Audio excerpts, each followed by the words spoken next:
Hey there, Amplifiers. Thanks for tuning in. Far too often we can really get focused on, doing self-promotion. We have to, after all, promote ourselves, right? We've got to get our message out into the world because we want to make an impact. We want to change the world.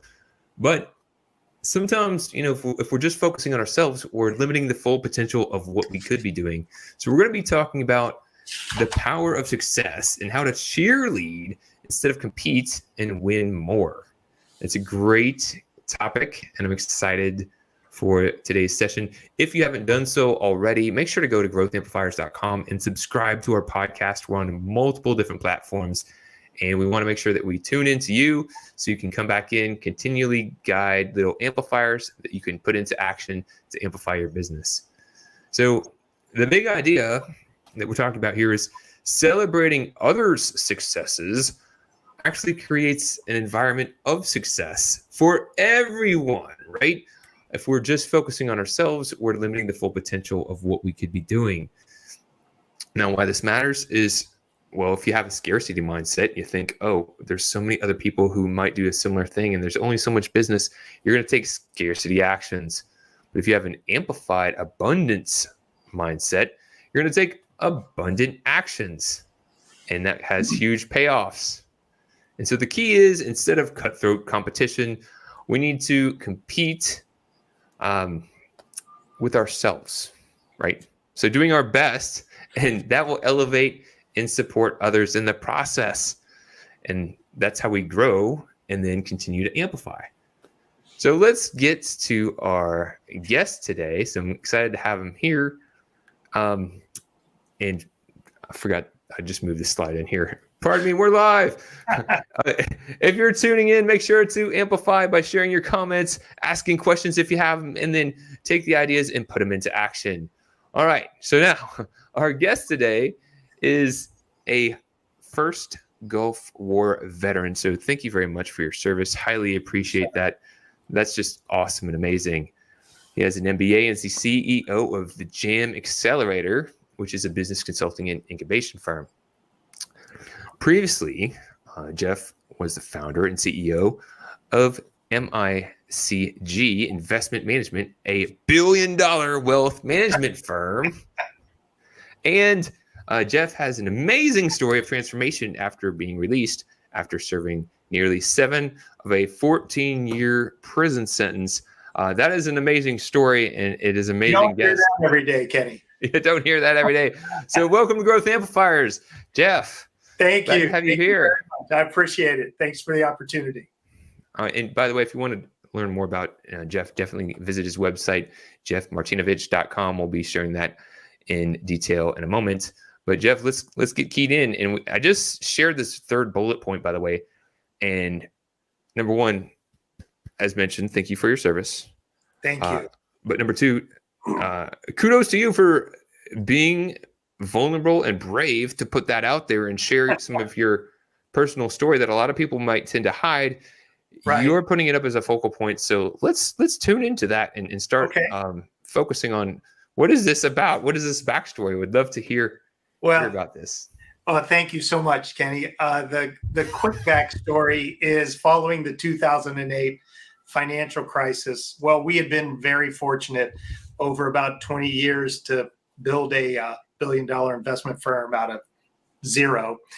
And when the world kind of imploded there, we kind of survived that, but also the regulators and the government kind of went around and shut down about 2,500, what we call tier 2 companies, a little bit smaller like us, not the big Wall Street guys who, nothing happened to any of them.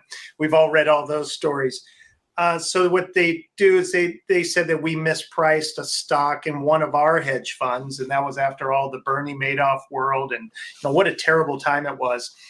And I had to make a decision. It was the hardest decision of my life. And at the Air Force Academy, we learned to live by an honor code, and we teach our children that. And it was the one time that I just wasn't going to admit to something that our employees didn't do. And so I had to take a stand And I said, no, I don't think anybody did do anything wrong. And of course, we have a fleet of attorneys and CPAs at the time. So I rejected 3 government plea offers and decided to go to trial against the United States government with its unlimited resources. And as they tell me now, that's about 98.5% of those end in convictions. So it was kind of an uphill battle there to begin with. So I was convicted and eventually sentenced to 14 years in prison. So on day one, I'm running this billion-dollar firm. The next day, I'm sentenced to prison. And they take, of course, all of your resources. So I had to go into the prison law library and teach myself federal criminal law. And I was very fortunate, very lucky. We were able to reverse the trial court's decisions twice. 2 federal judges were removed from the case. And after 7 years with COVID and all these other factors, I was able to finally make it home. And so it was just a crazy, crazy narrative. And it was up in a higher security prison, not kind of the camps and minimum securities that you see on TV. Man. So I have, over a beverage, I can tell you some pretty wild stories. But, we made it home, and everybody goes through incredible challenges at some point in their life. And, this was mine. And so the real focus has been, how to turn those disadvantages into advantages, how to help so many other people that could be in that situation. And through our consulting and our coaching and our speaking, we're able to kind of help a really broad group of people, CEOs that think this couldn't happen to them. Well, I speak to groups and say, listen, this could happen to anyone in this room tomorrow. And so it's been an incredible eye opener. But I'm just very fortunate to be back with my family. Actually, one last part of that, when I came home, now at my advanced age, I even have a brand new daughter, Carly, who's only 10 weeks old after coming home and going through all this. So it's an incredible story. It's a miracle. And so now I'm just trying to share this story and help as many people as possible.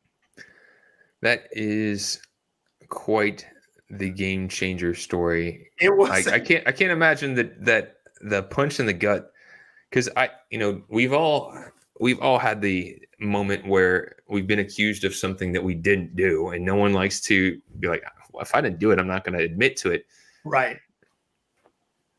But when you do have the cards stacked against you, like you're saying, you're fighting an uphill battle, and sometimes it doesn't play to your advantage. Right. And I am certainly not here to say I made the right decision. There's many different factors. My son, who is now 27, was on his way to college, and I sat down with him beforehand and talked it out. He said, and he was going away. So hopefully we had done it. It was great. His mother did a fabulous job on raising him. And so, if I had small children at the time, it probably would have been a different decision.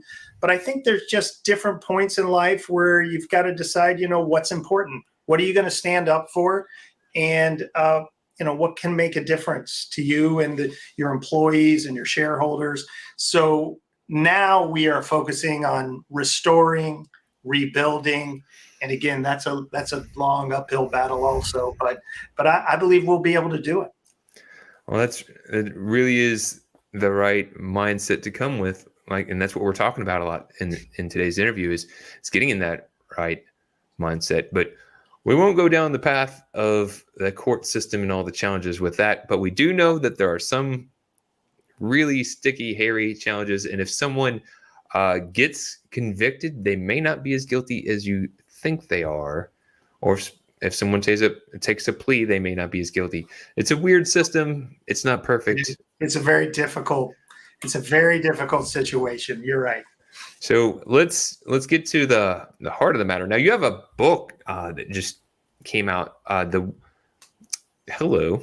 I was going to say the one more, and I was like, that ain't it. Just one more. Yes, sir.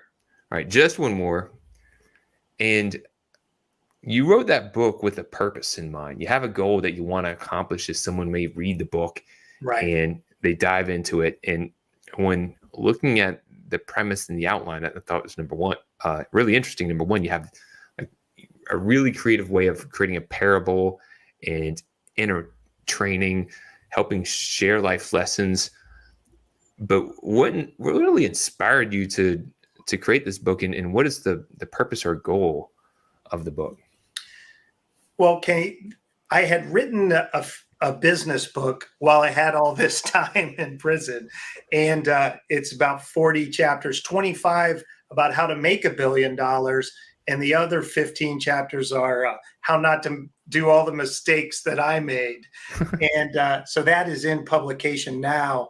But I had these other 15 chapters left over and they were more life lessons. And through my experience in sports and the military and in business, I've really had the pleasure to be exposed to a lot of great mentors, a lot of people that took time and were very generous with their advice and not just business things, but how to live a life of class and grace, how to live the best life.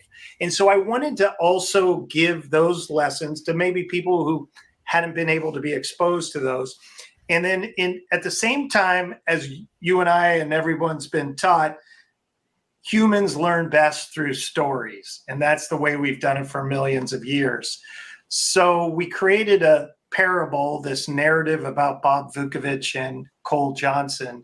And throughout the story, which is a little bit similar to my last decade, Bob Vukovich's life, we interweave these 15 lessons with some practical theories, but also some other more subjective, intangible items about having an open mind and trying to understand what's really going on in the universe. And as you know, I like to say, Bob says in the book that, really the most intelligent people we know are the people who many times say, I don't know, especially in this bifurcated world we live in today, and everybody has such hard opinions. It's interesting to spend time with people who are very open-minded and are trying to just look for their own truth. That is very well spoken. Far too often, I run into people as a business coach and marketing advisors. Sometimes they've achieved a level of success, right? And then they can think, I know everything. I'm good. I know everything. But who has that mindset? A teenager, right? They think when you think you know everything, that's really when we cut off the opportunity to grow. Everyone has the ability to grow. So I really think that's a great perspective to really come in and say, let's think about, we don't know everything. We have some things that we've learned. We have some experience, and maybe you feel comfortable with where you're at. But there's always an opportunity to learn more. And that's what I like, about your having that way of telling stories to share those lessons. That's really powerful. And so the just one more, and you have, the play with your last name, Martinovich, and you've got a martini on the cover, and just one more. And you could be thinking that that's a drink at a bar, but I think there's more behind that. So why that title? Well, the honest answer there is, as you see, the book is held in a bistro, downtown bistro. A group of us used to own a downtown bistro, and we probably spent too much time there to begin with. And so they would say, would you like one more? And we would say, just one more, but then I got to go.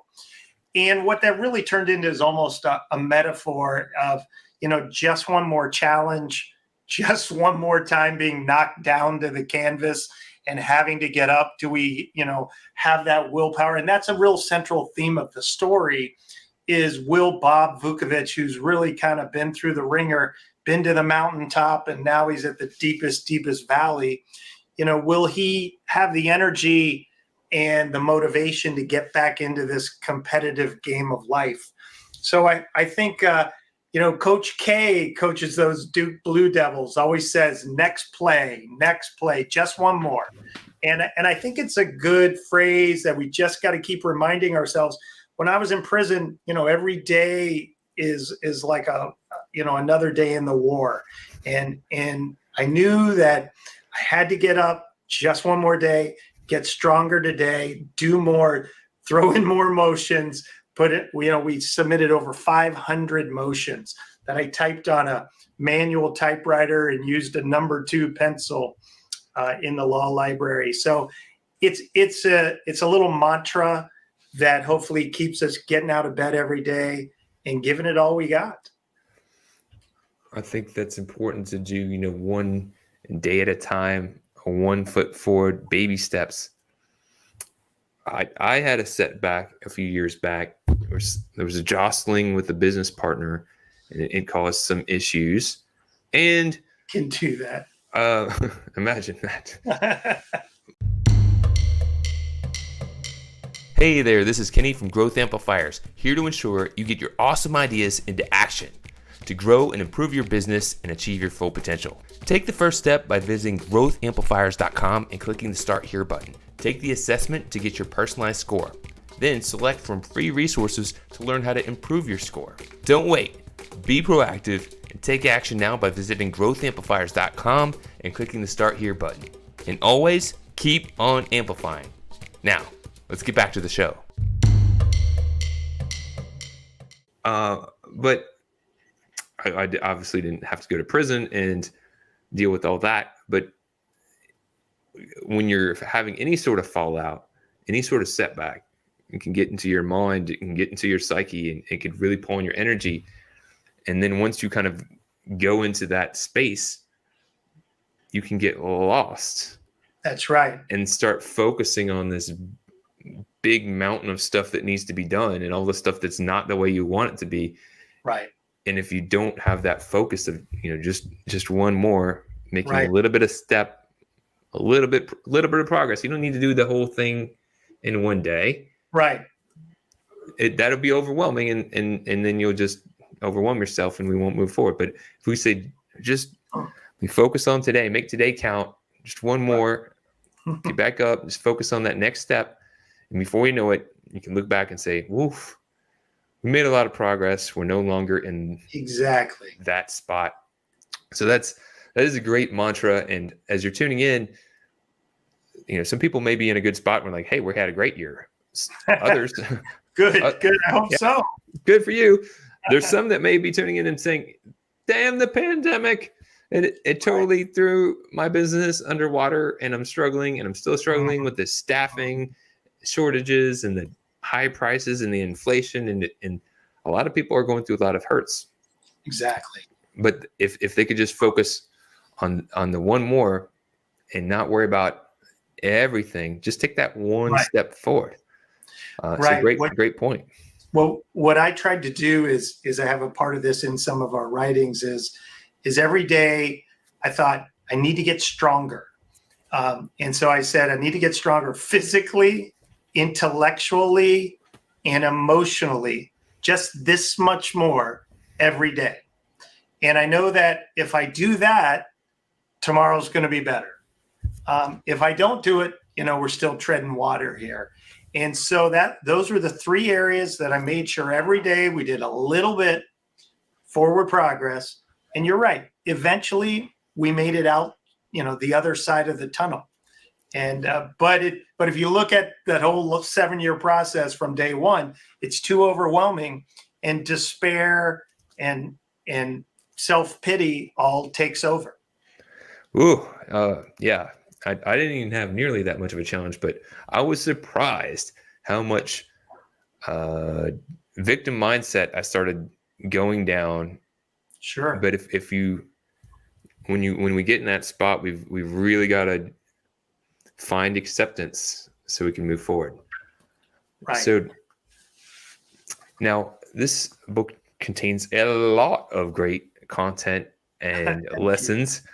But what is the most important thing that people don't know about your subject that you believe they may need to know that would be beneficial for them to kind of be aware of? Well, as we kind of touched on, is having this open mindset. You're right. So we all go through challenges, and boy, so many people have been through tremendous more challenge than I have.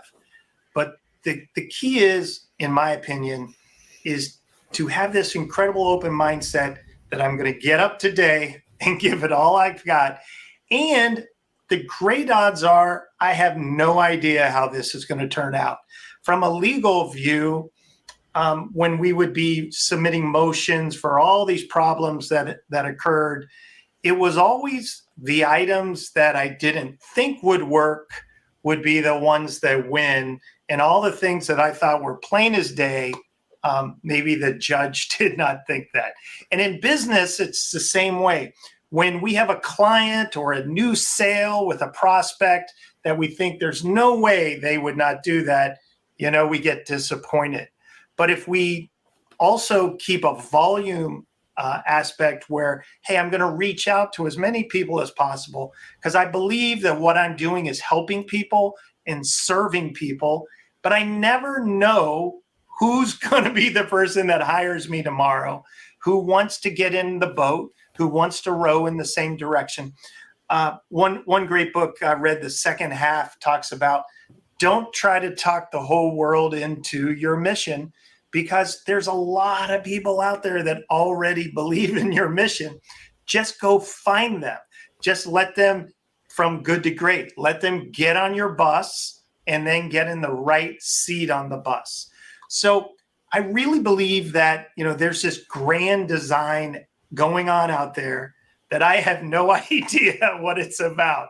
But I believe you have to believe in some grand design, whatever it is, or otherwise you're just not going to make it through these terrible, terrible times. And you won't live that best life. You'll get broken. You'll get stopped. So if we keep this open mindset, like I think Bob Vukovich has, that he had lost, and maybe by the end of the book, he finds it again. And it's because so many times the teacher learns so much more than the student. And we keep this open mindset and be open to always saying yes. Just say yes to everything possible. One of my favorite movies is that Jim Carrey yes. Yeah. But what a great example, what a great moral, ethical type of example it is. Keep an open mindset, say yes, give it everything we got in business and in life every day. And it's going to be amazing, but it's probably going to be amazing in a way we never thought possible. Very inspirational. Very inspirational, because we can get so focused right now in today's time with these polar divides, with all these challenges that are coming out. We can get focused on the negative, the things that aren't aligned with us, the challenges that do frustrate us, and we don't focus on the things that are positive, that we do align with, that we could bring into action. So I think that's just a helpful, positive stance for people to continually looking for things that they could highlight and share with others, and realize it is an abundant world. So for people that may want to learn more about you, your business, or your book, where could they go and what could they do? Well, thank you, Kenny. You're exactly right. We have a ton of different websites in our coaching, consulting, speaking businesses. But the main repository, jeffmartinovich.com, is a great place to start. And we can find everything about our books and our writings and our speaking and our business activities. And so anybody that we can help out through any of those activities, or anybody else that we can support, that is our mission today. So thank you for the opportunity, and we'd love to help anybody possible. Glad to have you on. Glad to have you share. And as we're looking to wrap, you've shared a lot of great insights with us, and I appreciate that. If you had just one more thing to share that you've learned on your journey that may help others on theirs, it doesn't have to be related to your book, or it could be. Just one more thing that you'd like to have as a closing thought. Well, I think taking a step farther from the themes in the book is, I used to always say a prayer every day, Lord, please let me lead a life of significance. I think, man, if I came down to the planet this time, I don't want to waste it. And, little did I really think about that all those great stories of significance have terrible, terrible journeys somewhere in the middle, the challenges to overcome. So I would hope that maybe my story in a very small way can help other people see, what, maybe times are terrible right now, or maybe I've lost everything. I mean, I went from a nice net worth and just perfect life to 0.00 in every single category out there. And so I just hope that other people can see that, if we keep going, we will make it through that other side of the tunnel. And again, I think it turns out so many times not the way we think it will, but we just got to keep going because there's so much goodness for us all to take. Thank you, Jeff. Appreciate it. Appreciate you for tuning in to Growth Amplifiers. If you found this valuable, make sure that you leave a comment and share this so that others could benefit as well. And definitely check out the website, check out the book. You're going to grow more when you take action. And I look forward to catching you on the next Growth Amplifiers. Thank you. To show your support, take a moment to amplify this message by sharing it online. To connect with me or gain more business growth insights, visit www.growthamplifiers.com. Thank you for your support.